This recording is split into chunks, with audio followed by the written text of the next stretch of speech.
Welcome to Bed Crime Stories podcast.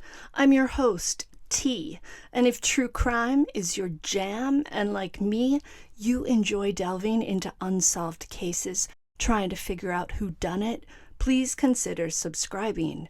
Also, if you find value in my content, please hit that like button. Remember Summerwell's father, Don's coworker, Dudley Ajan?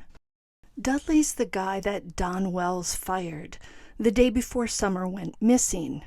Dudley said in one of his interviews with the Heels on the Ground crew that the hills have eyes.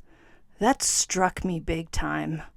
I feel there is truth in that statement, and I would add that the holler holds secrets. The Wells are outsiders in Beech Creek, living on a property that the longtime Goad family originally owned. But even though Don and Candace are outsiders, I still feel that there may be a holler code of ethics to some degree that applies even to outsiders. We know that there are quite a few folks living on properties near 110 Ben Hill Road who have serious criminal records, and some people who have been rumored to also dabble in hardcore drugs, like Don Wells, and likely Candace too. Take 45-year-old Fred Hill Jr. Fred shot a man who allegedly was standing in the driveway of his Beech Creek residence.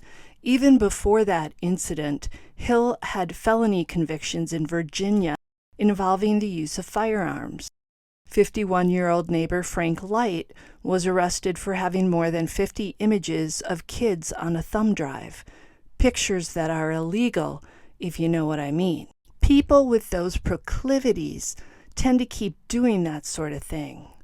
What I'm trying to say is that while Don and Candace may not be well liked because they're outsiders in Beech Creek, and because Summer's disappearance has brought a huge spotlight onto other neighbors who probably would have preferred to be left to their own devices in the holler, if Candace and Don have seen other neighbors committing crimes, whether it's things having to do with children, things having to do with drugs like meth, things having to do with whipping up a little moonshine, maybe those neighbors believe that what happens in the holler stays in the holler. My understanding is that Don Wells spoke to Fred Hill on June 15th of 2021, the day Summer went missing.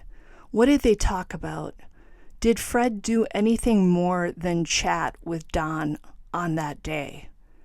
To get away with a crime, to hide a body without being seen, I don't think those things are that easy, even in a holler. I get the feeling that people in that fairly tight Beech Creek neighborhood pretty much know what goes on at everyone else's house. And if they don't all see things firsthand, they probably all hear about stuff from each other. I have to believe that someone living on or around Ben Hill Road knows something about what happened to Summer, and that they're not telling law enforcement because of the holler code of ethics.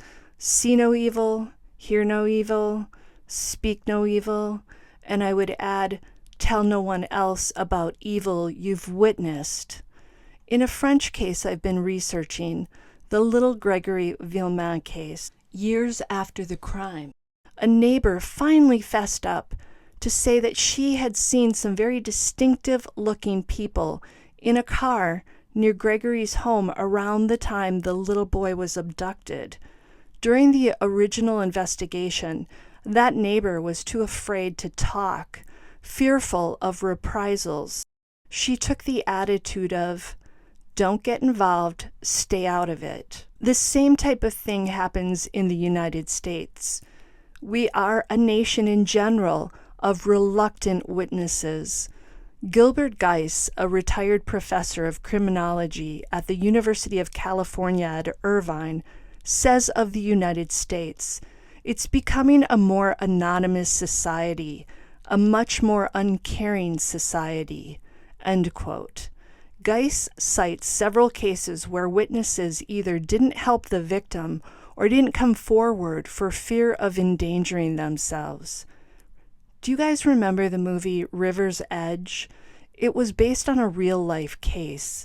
A group of students kept quiet when one of their friends did his girlfriend in and then showed them pictures of her body.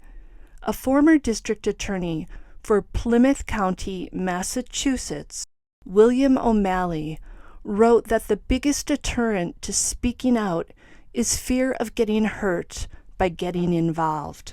I have to believe that at least one person in Beech Creek knows what happened to Summer on June 15th, 2021. And I mean one person in addition to Dawn, Candace, and Grandis. I pray daily that if such a person exists, he or she will dig deep, consider the victim, an innocent, vulnerable 5-year-old, and find the morality and courage to tell law enforcement. And if that person doesn't trust local law enforcement for whatever reason, then go above it and contact the FBI headquarters.